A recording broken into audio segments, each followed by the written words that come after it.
guys get going, I'm gonna sneak off the back to get a plate of food here. Yeah, do it. That sounds great. Okay. Okay, so we are recording, and whenever you guys are ready to start. Yeah. All right, good evening. Hello and welcome. Can everybody hear me okay?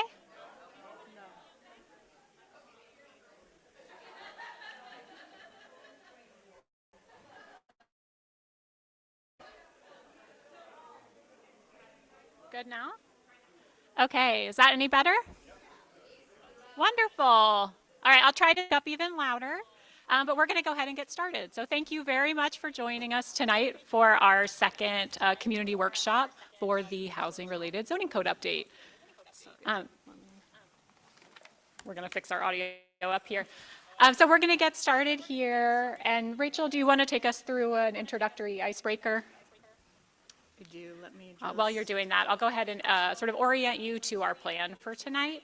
We are going to talk about the proposed zoning code amendment that you may have reviewed on the city's website already. Rachel and I are going to present for about 45 minutes. We're going to use this webpage that's available on the city's website here to kind of guide us through that presentation. And then we will have some small group discussions with your tables that you're at. So we'll spend about 30 minutes chatting about the proposed amendments, hearing your feedback, and moving through some discussion questions we've prepared. And then for the last 15 minutes at 6:45, we'll come back together and hear a report out from the moderator of each breakout room, or each breakout table,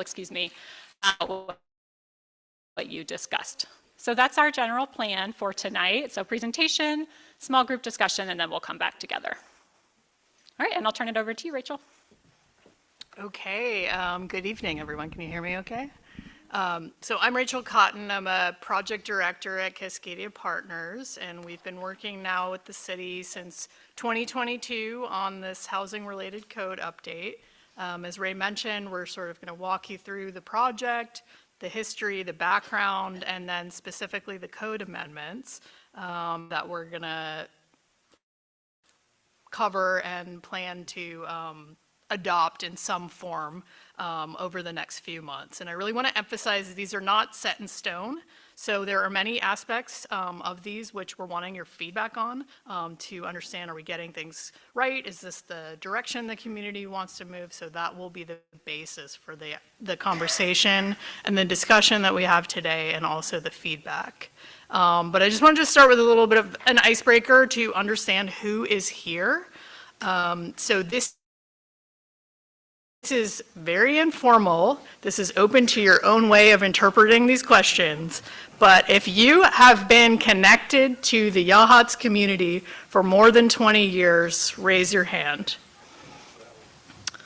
And for 10 or more years, raise your hand.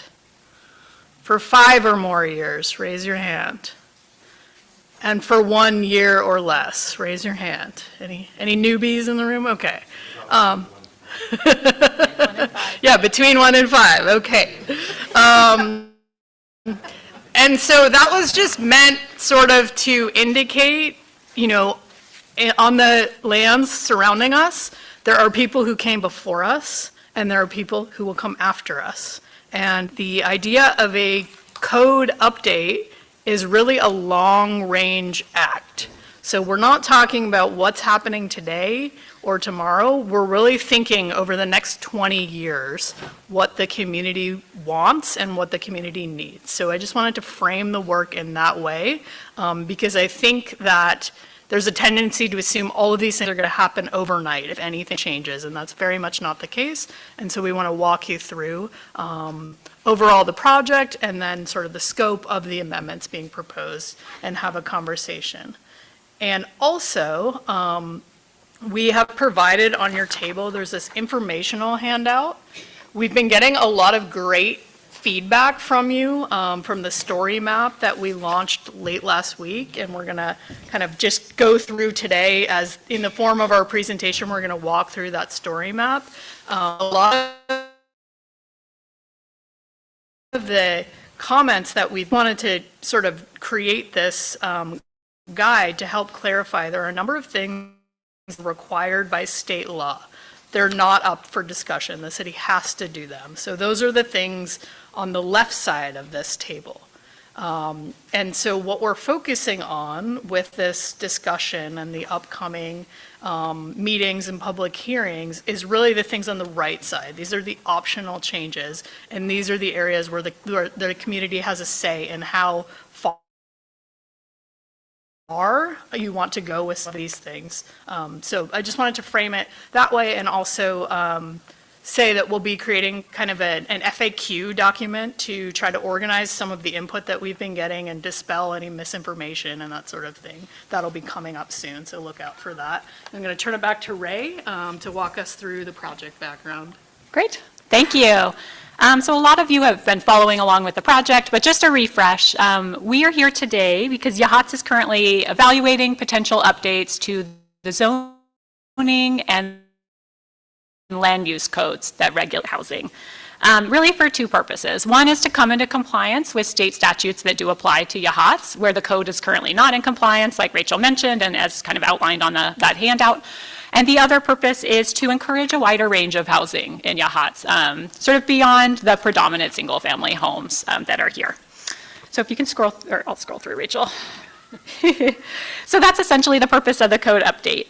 I'm going to keep scrolling here. There's three key goals that we're aiming kind of to address with these proposed amendments.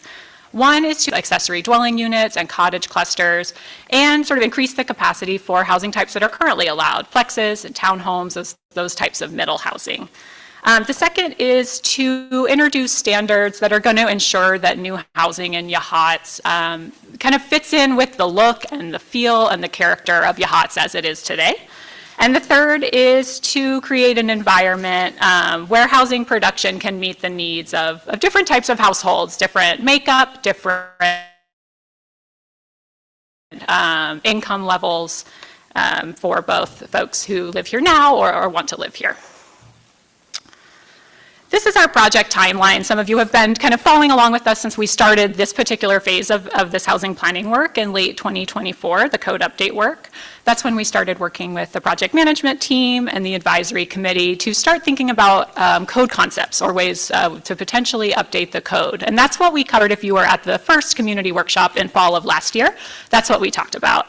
And now we are in the code amendment stage, where we're working with you all, with our project management team, our advisory committee, planning commission, city council, getting lots of input on potential proposed amendments, and sort of working with everybody to take in input, refine, and adjust those as needed to make sure they're landing in the right way.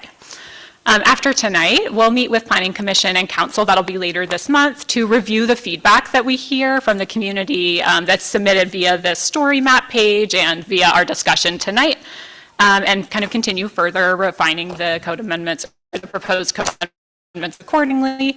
And then we'll move into an adoption phase, which will include public hearings, and that's slated for early summer. So as Rachel mentioned, these code updates are really rooted in several years of housing policy work, starting with the housing needs analysis in 2022, where we looked at housing needs in the community and assessed the capacity of land available to meet those needs, and really saw that there's a need for sort of a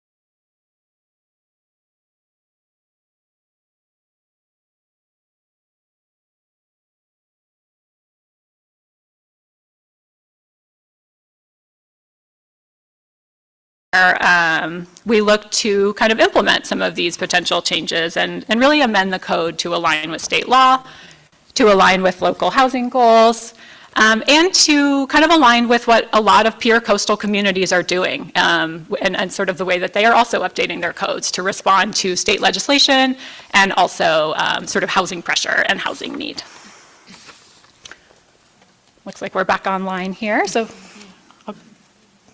Thank you, Rachel. I'm going to spend a moment kind of grounding this discussion in some background information on housing need and housing capacity in Yachats. There's really a need for homes at a range of incomes, or median family incomes is what we're showing on this chart here, including households both kind of above and below the median family income in Yachats. Over about 100 homes are needed for folks at 80% or less of that median family income. And this is to kind of meet needs and be responsive to population growth that is already happening and is projected to continue happening. Here we're showing the kind of the land capacity in Yachats and comparing that to the projected housing need. And the big takeaway here is that there is, under current regulations, plenty of land for single detached homes. There's a higher sort of capacity, a higher amount of land available than there is need. But the opposite is true for multi-unit, for townhomes, for plexes, where there is a deficit of land available. So this really points to a need for more buildable land that can sort of be available for housing types other than single detached homes. Most of the community's developable land is in the residential 1 zone. So we think it makes sense to include the residential 1, the R1 zone, when we think about how to kind of solve for needed housing. And when Rachel talks about the proposed amendments, she'll sort of talk specifically about the R1 proposed amendments as part of the larger approach. And you may have seen this graphic before. We showed it in the fall. As we think about allowing a wider range of housing types, the goal is to support households with a range of incomes. This chart is showing cost burden, or the percentage of income that would be spent on housing costs in Yachats at these different sort of income levels, these different professions that we're showing. Ideally, it's no more than 30% of a household's income that's going towards housing costs. But you can see when you look at the cost burden for that top row for detached homes, it's high. It's high for the average household, which is that far kind of right column. It's high for teachers. It's high for police officers at $50,000 to $75,000 income range. And these jobs are really just meant to be kind of representative of different income levels. You could swap out the jobs, but really the trend we wanted to illustrate here is that typical home costs in Yachats, which are $3,100 per month for a detached single unit home and $2,100 to $2,400 per month for a new cottage or duplex, they're high, and they pose a cost burden on households in this $50,000 to $75,000 income range where the average household is. And these smaller housing types, duplexes and cottage clusters, for example, or cottages, for example, are priced more attainably. The homes tend to be smaller, they're on less land, and that brings down the housing cost. So the proposed amendments can kind of support this attainable housing. Some of the proposed amendments aim to remove some process barriers to housing development, to land use approval and permitting that can make housing more expensive. But there's also kind of a supply and demand factor when we think about housing costs. And the more that land can be used efficiently, the more that opportunities can be made available for middle housing types like these, the more potential there is to kind of control and lower costs over time and ensure that there's going to be attainable housing in Yachats for younger generations, for children and grandchildren, for older adults looking to age in place, for caretakers and medical professionals and needed folks like that in the community. So meeting the need for these different types of groups, it really requires kind of just more of a mix, like I've been saying, of housing besides detached single-family homes, sort of a higher share of townhomes, flexes, multi-units, and manufactured homes compared to the way that they're proportionally So before we move to talking about the proposed amendments, I'll briefly talk about what we've been hearing from community feedback. We've really, been sort of doing community feedback since starting with the housing needs analysis, and been hearing generally a support for this mix of housing types that Yachats needs. I'll say the results from the recent survey we did; those are available online if you want to take a look at those in detail. I'll summarize a few takeaways here. One being that, we heard that the community with this code update really wants to prioritize encouraging workforce housing and preserving community character. So the proposed amendments sort of aim to meet both those outcomes through changes to use allowances and development standards, but also the inclusion of design standards, which Rachel will share more about. And generally, over these many years, we've heard support from the community for meeting these outcomes by allowing for more flexibility in the code, allowing for more types of housing, and allowing for mixed-use development in Yachats' commercial areas. And there's really a lot of precedent for making these types of changes to realize these outcomes in communities across Oregon, in coastal communities, and the input we've received from the project management team, the advisory committee, and the community is really, that's kind of the direction that Yachats wants to move in. So with that, I will turn it to you, Rachel, to talk about the proposed amendments. You can't see, okay. Now, what if we go on this side?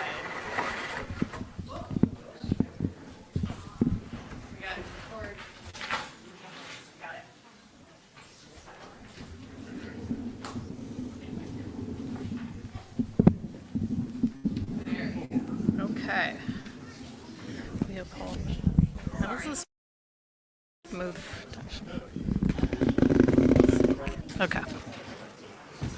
No problem. No, we want everybody to be able to see. Can everybody see the screen now? Okay, apologies that you couldn't. So I'm going to talk about the proposed code amendments.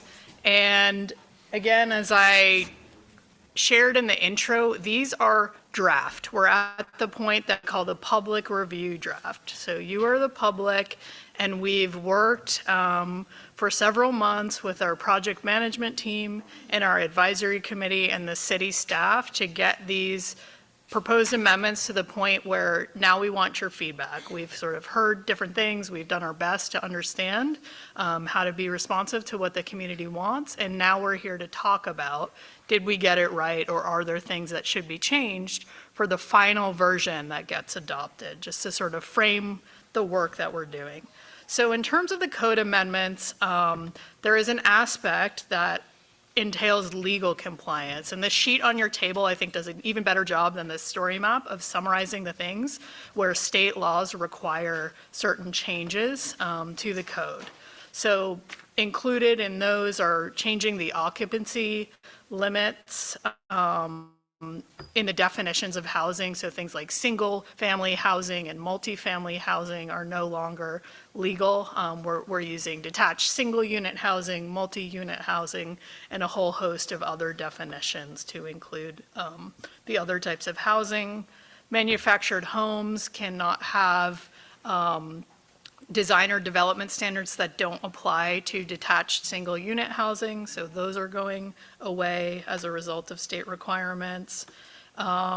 Single room occupancy housing. This is very interesting, but the state legislature last year passed legislation that says you must allow single room occupancy housing anywhere where housing is allowed in a city. It doesn't matter how big or small the city is, you must do that. So that's one that's not up for debate. That's just what the legislature has dictated. And we'll talk a little bit more about that. I will, actually, in the next part of the story map, because this is a big change, so we don't want to just gloss over it. We want to explain it, but yes, so I hear your question and we'll get to it. Clear and objective standards are needed for housing approvals, so things that are able to be interpreted by multiple people the same exact way. They're measurable, they are clear, they're not discretionary. So some cases of the code, there were things that were not considered to be clear and objective, and we've made changes accordingly. The approval procedures for tentative subdivisions, partitions, replats, and changes of non-conforming use. The state legislature, through past decisions, says these need to be administrative decisions, so they don't go through the planning commission. other clear and objective standards. I'm not going to spend too much time on these things because again, they just need to be done. Standards applying to manufactured dwellings, dwelling parks, and RVs have been updated to be compliant with state law.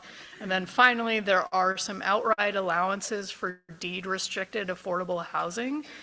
You don't need to include those in your code, but anyone could uptake on those, and so we think it's a good practice to include them in the code. So a little bit more about what are single-room occupancies. It's a housing type where these were very popular, I think, in the early 20th century and before, and they've sort of gone away. But they are a type of housing where residents have their own lockable room, but they may share a kitchen or bathroom with other residents. And as mentioned, the state law requires that up to 6 units be allowed on all lots or parcels zoned to allow detached single-unit housing by January 1st, 2027. So we know it's not January 1st yet, but we're getting ready to be compliant on January 1st. And this is just an example of an SRO building where from the outside, it just looks like a house, right? And within there are different units and they share a kitchen and bathroom. Again, in many cities, you would have seen these and they provide what we call naturally occurring affordable housing where they are inexpensive due to not having their own kitchen and bathroom typically. And they were in the past, a way of providing more affordable housing that has since gone away, and now the state is trying to bring them back. In terms of reducing barriers to housing, so as Ray mentioned in her piece of the presentation, we did analysis of the housing needed in the future over the next 20 years in Yachats. And what that showed is while there is plenty of detached single-unit housing being built, and looking at the permitting data up until I think very recently, that was all that was being built, the other types of needed housing weren't being built. And part of the reason for that is the regulations that are in place. And so what we're proposing with these changes is some modifications to the regulations to make it feasible to build middle housing, and I'll get into that, and also to allow accessory dwelling units. So what we're including in this package of reducing barriers to needed housing, allowing accessory dwelling units and middle housing across the residential zones, and then related standards like density maximums, lot area, lot coverage, and setbacks are often set in a way where even if you on paper could build some of these types of housing, those other regulations make it not pencil out from an economic standpoint. So we've made changes to those accordingly. In a few cases, we made modifications to parking standards for accessory dwelling units and duplexes. And we fixed sort of what I was told was like a mistake in the past where mixed-use development was not allowed outright in the commercial zone. And finally, in response to the feedback that community character is really important to people, we've recommended a set of new design standards that apply to housing of 3 or more units. There is an option to apply those across all housing types, and the feedback that we got from our advisory committee and staff team is that that was taking it too far. So to apply those only to housing developments of 3 or more units and not detached single unit and not duplex housing. And a technicality is that duplex and detached single unit need to be treated the same. Otherwise, it's considered a barrier. So if you don't require something for detached single unit, you can't require it for duplexes, just to make that clear why we made that decision. So a little bit about the housing types being proposed. There are some housing types that weren't in the code at all. They weren't defined, and so they weren't allowed. And those are accessory dwelling units and cottage clusters. So we've added definitions and allowances. For an accessory dwelling unit, it can have a maximum floor area of 1,000 square feet. It can be attached or detached, or it can be something like above a garage or a workshop. And then a cottage cluster, shown in this picture, it's a grouping of detached dwelling units that share a common courtyard and have a small footprint. So on average in the cottage cluster, they need to hit 1,400 square feet or less of a footprint. So some can be a little bit bigger, some can be a little bit smaller, but on average they have to be cottagey. And so these proposed amendments allow accessory dwelling units and also cottages within these clusters in all residential zones. And I'll get into the specifics per zone in the next parts of the presentation.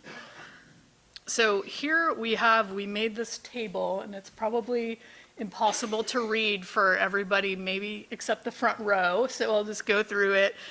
This is meant to show the green on here is new allowances, and so I will just verbally cover it because you can't read it. In the R1, which is the lowest density residential zone, currently only detached single unit housing is allowed.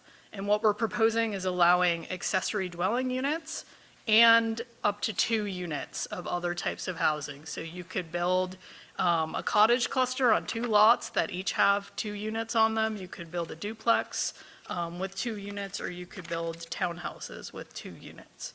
And across the board, we are not recommending any changes to heights. So the heights are not getting increased to accommodate any of this. They're staying as is. That's something that was sort of floating around in some of the comments, and I wanted to clarify. In the R2 zone, we currently, you can build up to a duplex, so a detached single unit and a duplex, and we are proposing to allow up to 3 units.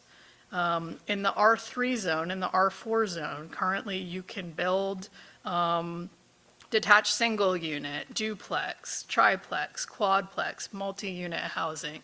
And so we're proposing, because it wasn't already defined, just allowing in addition to that accessory dwellings and cottage clusters.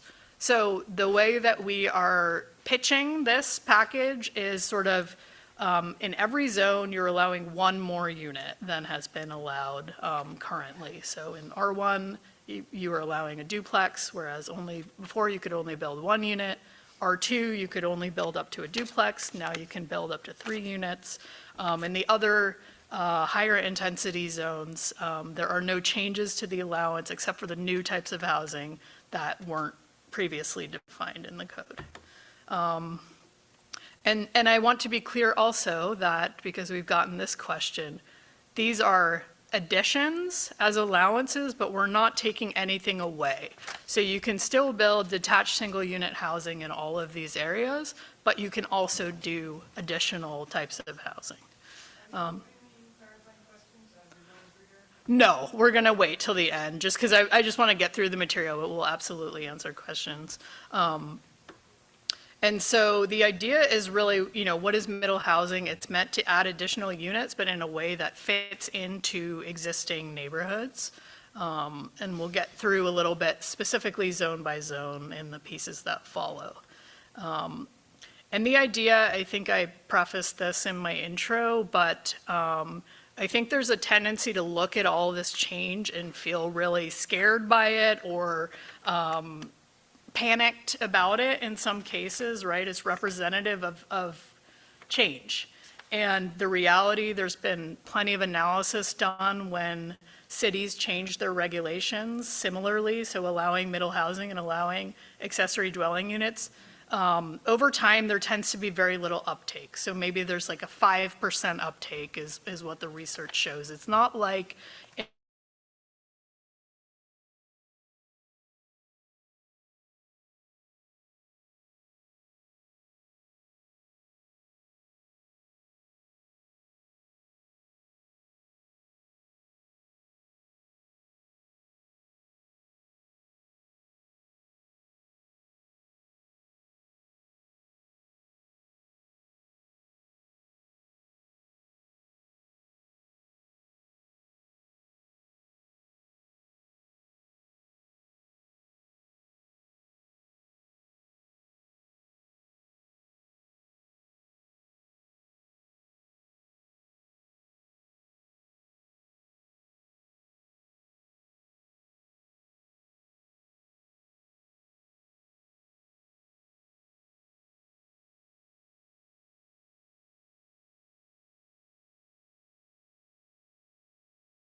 of legislation related to middle housing.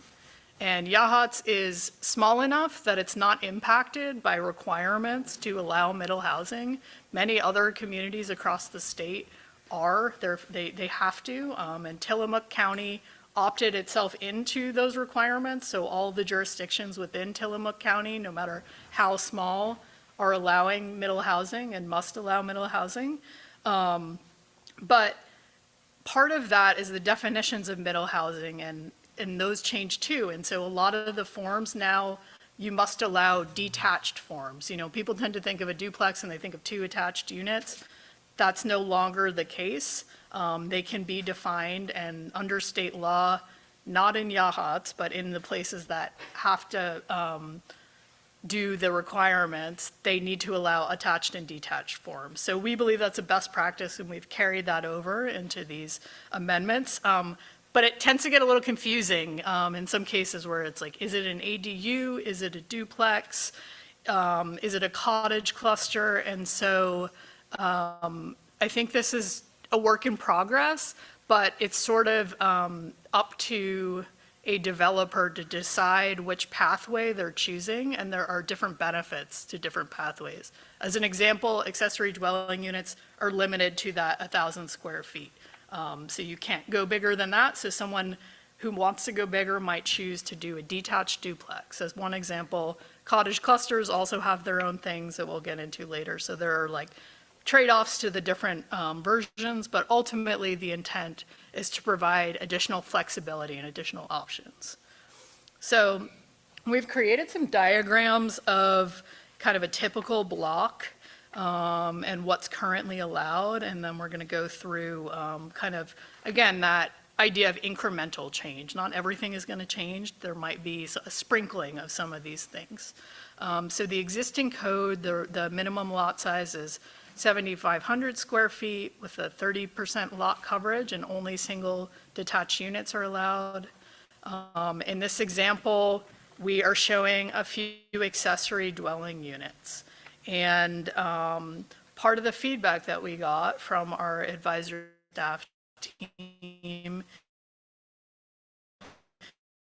is that the lot coverage, what if we upped it to allow a little bit more lot coverage to get that accessory dwelling unit in, and also the overall lot size was larger than typical, and we know how expensive land is here in Yachats. So part of it is how can we use the land that's developable most efficiently while we take down the required minimum lot size just a little bit, and it makes a big difference to be able to develop some properties.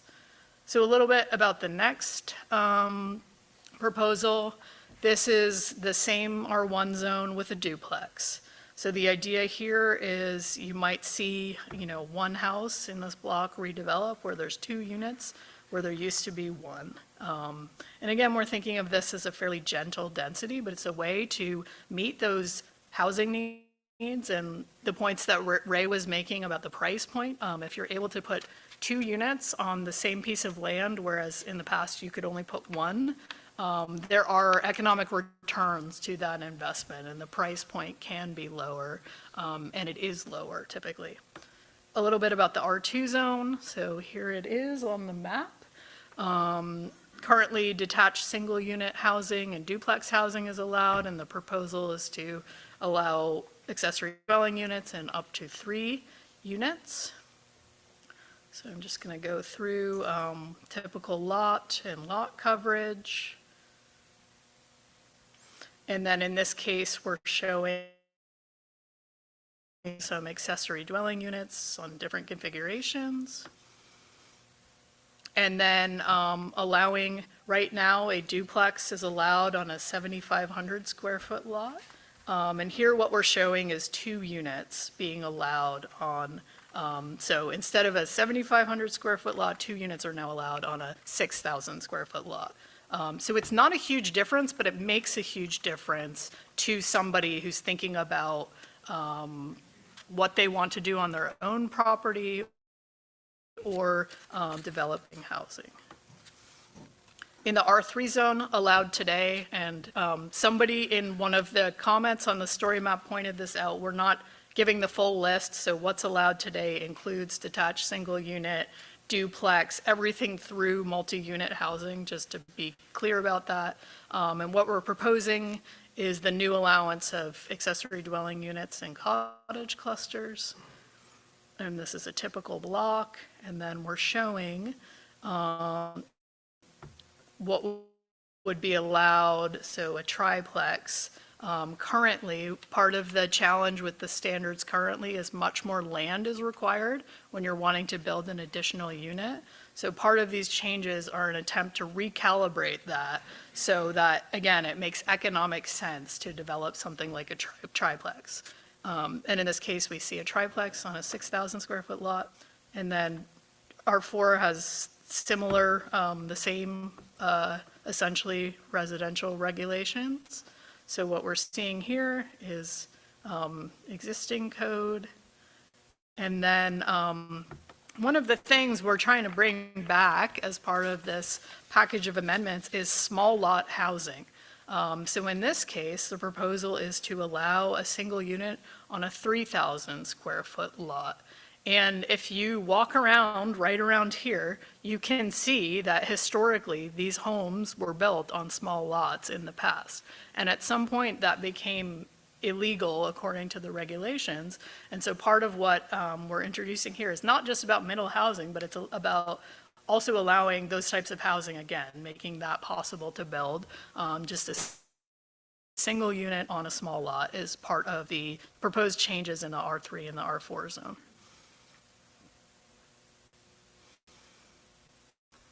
And then finally, in the C1 zone, mixed-use development will be allowed as an outright use. And we also got feedback saying, that there's limited land available for commercial development in Yachats, and it's important to not have that be detached single-unit housing. So this is the one zone today that we've suggested a density minimum. So if housing is being built in the commercial zone, it proposed a minimum density of 10 units per acre. And we're only doing that in the C1 zone, but if that is something that seems to be effective and people are supportive of, it could extend to other zones, or that could be an additional future phase of work where you kind of look at how it went in C1 and see if you wanted to extend it to higher intensity zones.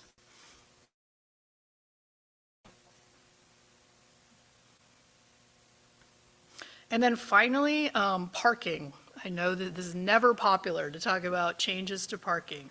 So the only change that we're proposing is to make the duplex standard equitable with all the other types of housing. So all the types of multiple unit housing are 1.5 spaces per unit, and duplex has been 4 spaces per duplex in the past, or 2 spaces per unit. So we're recommending 1.5 spaces per unit, which is sort of the best practice across middle housing. And then for accessory dwelling units, we're recommending 1 space per accessory dwelling unit.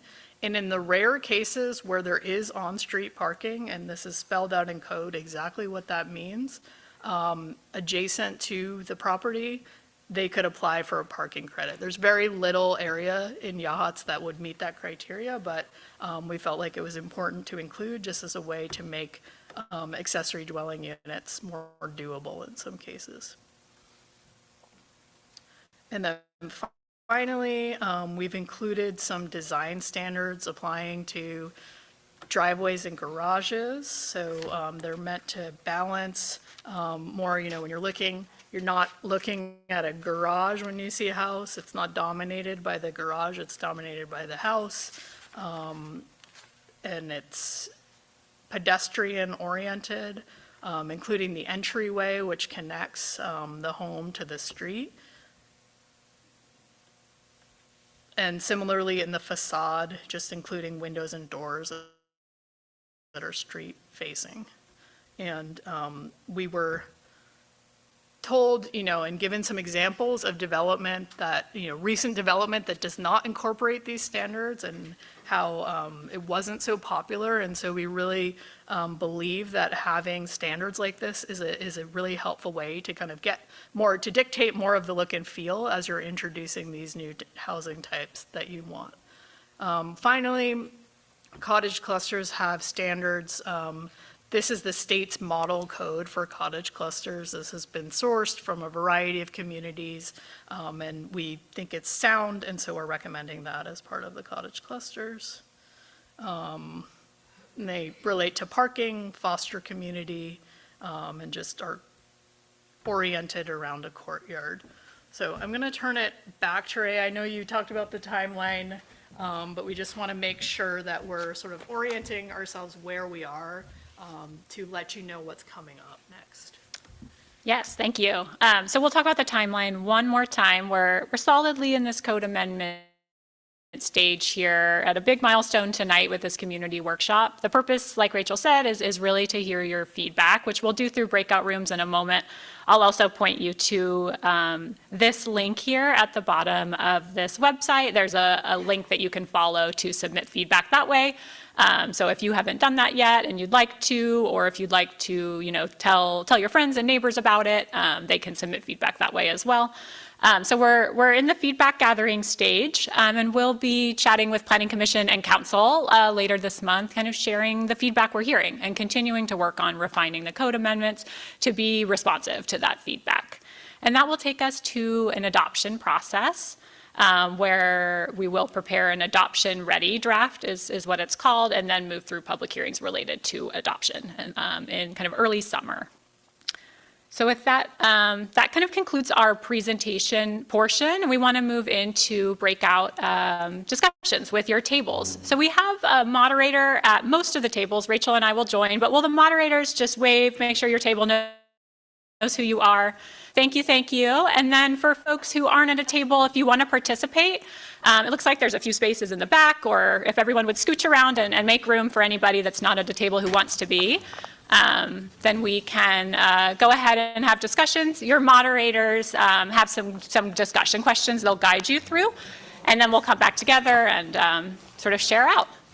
And Ray and I will be, We'll be doing that. And yeah. two final before you get to chatting. I want to answer questions. And so after our breakouts, we're going to come together, debrief, share out, and then Ray and I will hang around and answer all of your questions. So feel free to come up and ask anything that you're unclear on or just want to know more about.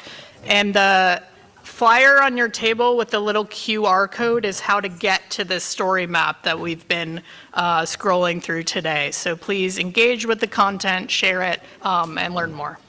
Yeah.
deed restrictions, like that's the first.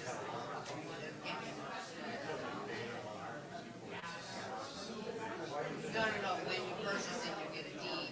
So you have to put on, I think they're saying is official when you put it on your deed, that you totally allow and support that. That's it. Or just while you're.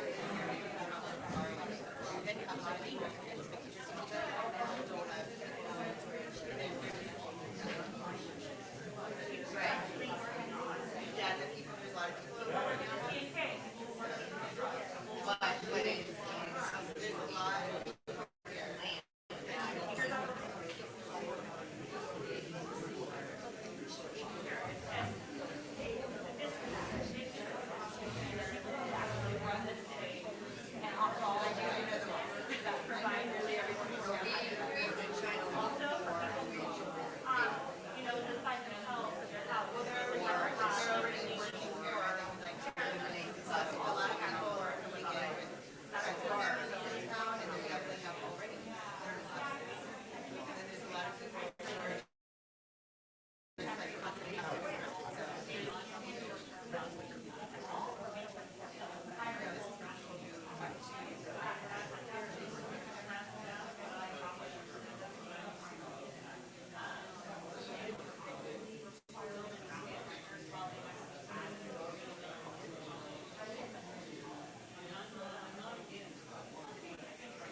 Way that seems pointless.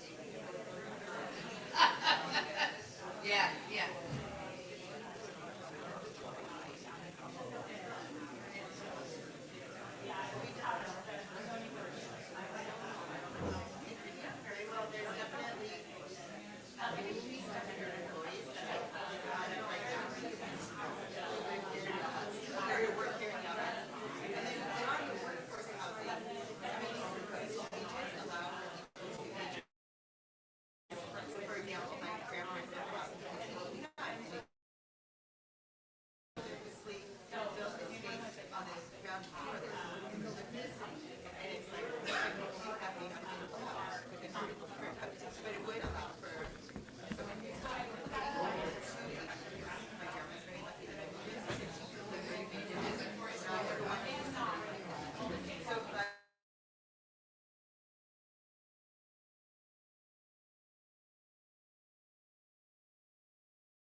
You're saying that they're, so this right now is just opening up the table.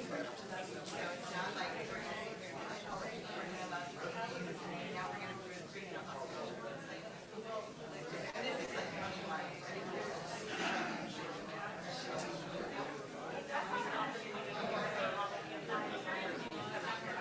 I bet they're.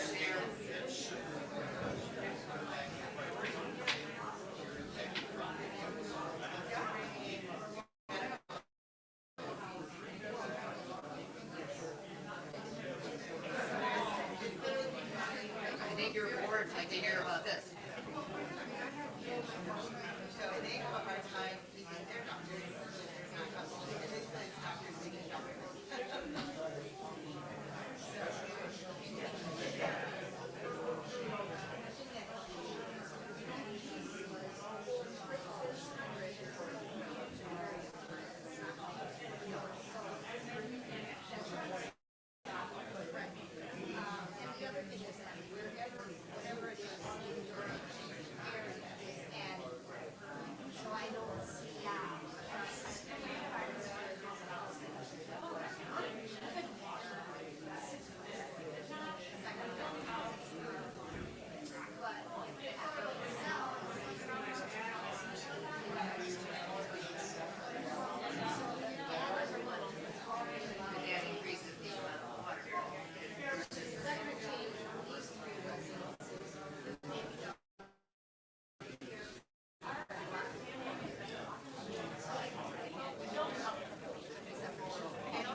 Hi there. Just a 2-minute warning to wrap up your conversations, and then we'll do a quick report out. I mean, I'm sure you can not use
Okay, I'm getting some thumbs up. We talked a little longer. We just all have so much to say. But we're going to do a very quick report now. Let's try to keep it to a minute per table. Moderate the themes that were discussed. All of the things that are on, but just have everybody speak loudly just to make sure we can hear. And I'll start with our group since I have the mic now. We talked about, to the question of whether these proposed amendments move the legal, the thinking was they sound like they would. It sort of depends on the uptake, on how much housing actually would get built as a result of zoning code changes.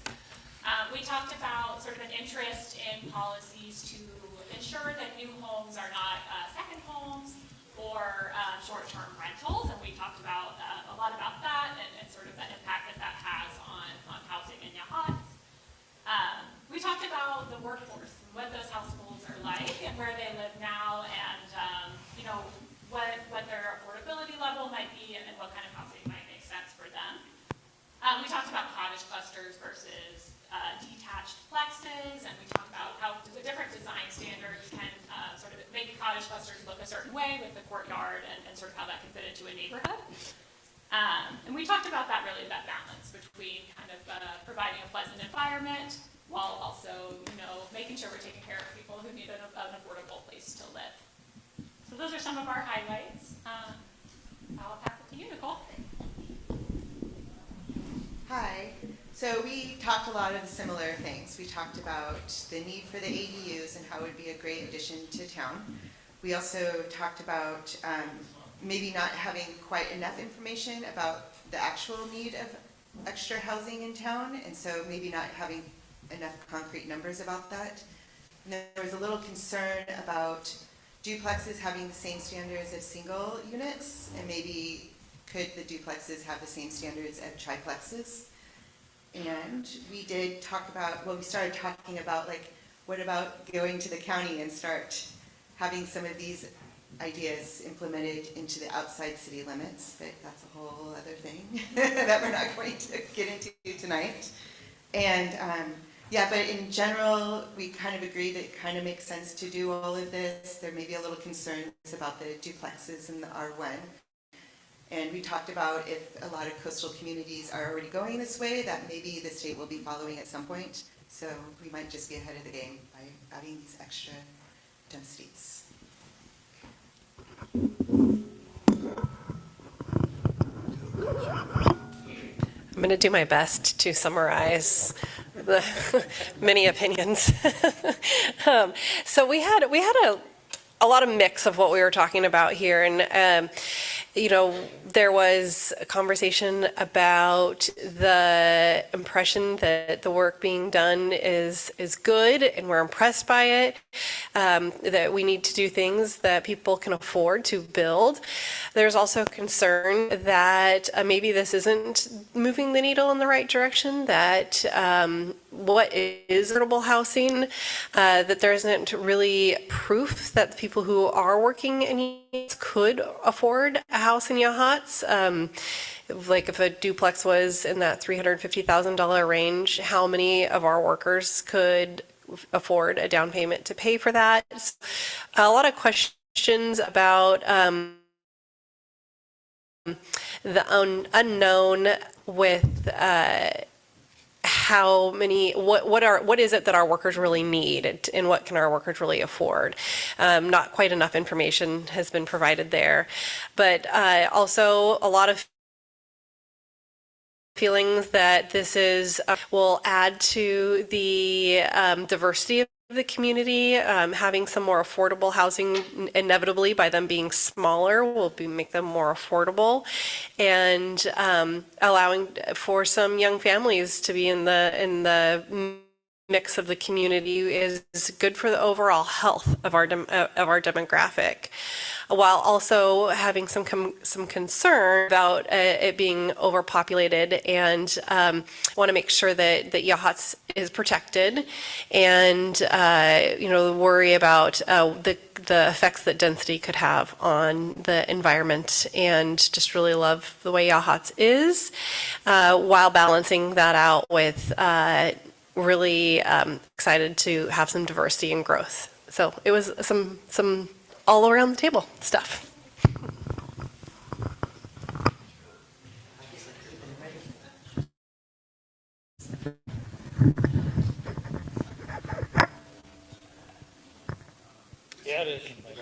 He just can't turn it on. So we had a pretty lively discussion over here. Hit on a lot of stuff, a lot of things that other folks have mentioned. We did sort of answer our 4 questions, and I guess I'll start there. That as far as moving the needle, the overwhelming opinion here was that yes, we're moving it in the right direction. We are not moving it too far, maybe not even far enough. There was some dissent to that, but that was the majority opinion.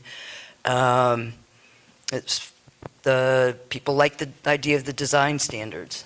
Maybe you want some more information on that. That was something that was sort of added a little later in the process, so maybe the thing that we've talked the least about, but popular idea. Felt that it does address the need for aging in place, and that would be really beneficial consequence of allowing the ADUs in particular. Looking for additional information on really defining what we mean when we talk about workforce housing, and so maybe some more data on the median income slide and how that relates to what we're proposing. Are we going to hit the mark? We've missed on a couple of other projects here where people actually made too much money to qualify for some of our affordable housing projects. So just more clarification on that. As far as the middle housing, again, mostly very well received, and that it would help to meet our workforce housing needs. As far as other things that maybe we could look at, one was a trade-off between building height and lot coverage, encouraging building larger footprint in exchange for voluntarily lowering the height from 30 feet. Looking at a maximum on impervious surfaces outside of just the building footprint. All of these sort of leading to how do we keep that green space, the open space that we're also talking about in different meetings is equally important to us. So kind of maybe trying to find ways to encourage open space that's a little more, I think you used the word meaningful, than a 10-foot side yard. If we're reducing setbacks, maybe we can find a way to increase some green space somewhere else where it's actually more usable. I think that was, and then we hit on a lot of stuff. So, okay. I do want to add the fact that we got off track twice, but I think there are things worth considering, and one of them was transportation. I mean, maybe you can scrape together the money to afford to live here, but when you have to pay, 5 times the amount or whatever for an item at the grocery store, the city should be looking at that. And also the tree ordinance, we felt, as related to that green space, should you, even if you don't live there, be allowed to go in and take all the trees out just because you might want it there in the future. So a tree ordinance was important to us as well. Things that are happening in Yeah. So here, I'm going to go pass this along. You're not getting off the hook. Okay, so we had a really lively conversation here. So lively, we didn't get to all of our questions. I've been told I need to start this with, we all have to have murals on our homes. That nobody wanted, well, not nobody. There was a number of people that feel that having design standards was too HOA-like. Not all of us. Some of us like them. There was a number of people that did not like HOA-type housing design standards. In general, we kind of believed that it's moving in the right direction. Most of us thought it probably isn't going far enough. There were a couple of hesitations on that without really having an idea of how to do it differently. But it is getting moved in the general direction. Considering looking at this community today as opposed to down the line, the idea of aging in place and ADUs where somebody who has a big house, they can build an ADU, perhaps they move into it and they rent out their main house. So now we have a turnover of some residencies and we have the ability for families to move in here. But as far as the other 2 questions, we didn't really get there. Did you guys have a moderator or is it just? Well, now, you're now the moderator. So, okay, but we got done early, so, and I think we gave our thing to you, but basically we said, yes, we agree we're going in the right direction. We brought up the idea about, which I guess is not really part of this right now, but having some kind of incentives for, otherwise a lot of people who might want to do this, build an ADU or another unit on their property, they can't afford it anyway because of the cost for hooking up the sewer and up power and all that kind of stuff. So, so we think we're going in the right direction, but there might be impediments to getting there. And then, what was the other thing? What we were curious about how they came up with the idea being limited to 1,000 square feet, because Newport just passed 2 years ago, allowing ADUs up to 1,200 square feet. So we were just curious about that. Okay. So actually, our group said similar things to what the other groups have said, that in general, we feel like we're going in the right direction, but is it going to be enough? It's more of an incremental change, and we should do things, ways to encourage people to improve or increase the amount of housing in the community. As far as workforce housing, there was a question about, it depends on how you define workforce. We may be able to make housing more affordable to people like managers or supervisors, but what about wait staff at a restaurant? Are we really going to be able to make affordable housing for them? And then there was a question about, as we increase density, what about the greenery in the city? How much should we do things to try to reduce the loss of greenery? And then somebody else also mentioned impervious surfaces. That was another question here. We don't want to see the lot be nothing but just a building and paved over with the driveway or asphalt. And we wanted to make sure that we try to limit the additional housing being turned into second homes. That we don't want to add to that. And I think that's pretty much it. Okay, our group shared similar notes to what's already been said, so I'll try to highlight the additional things. There was a question of, why are we moving the needle when there is so much vacant housing and short-term rental housing? And so we had a little bit of a conversation of regulatory change versus policy change, and how this project is focused on the regulatory side, and there may need to be subsequent policy work that addresses some of the other issues. But related to that, we talked about the mismatch between available housing and people like workforce, people looking for workforce housing, and all that's available is much more expensive housing. Our group thought maybe we could move the needle further by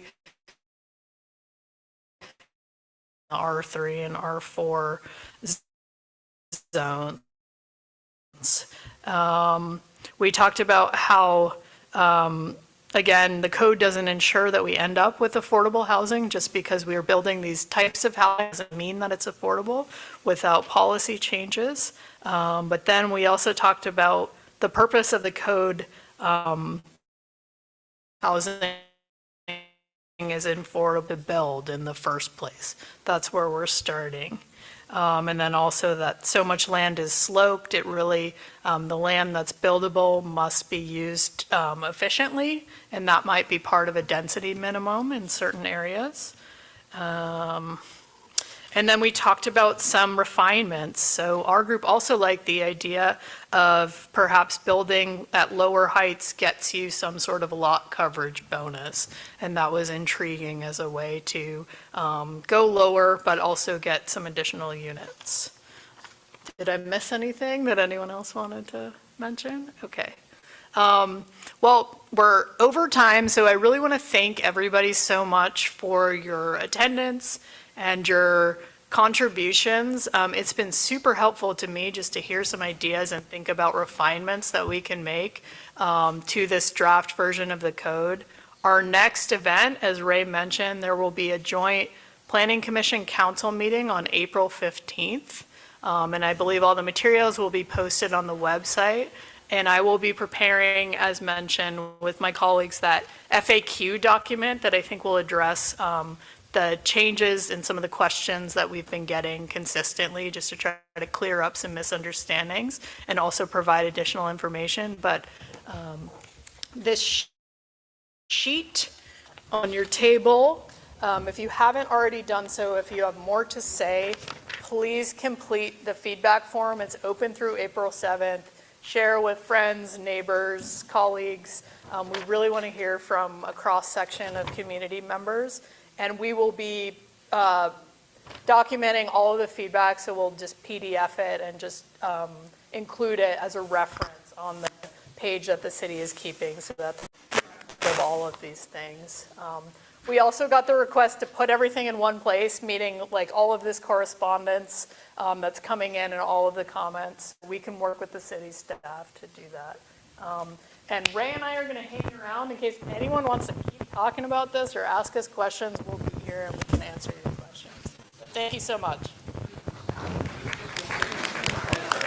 Ask you a question. Yes, of course.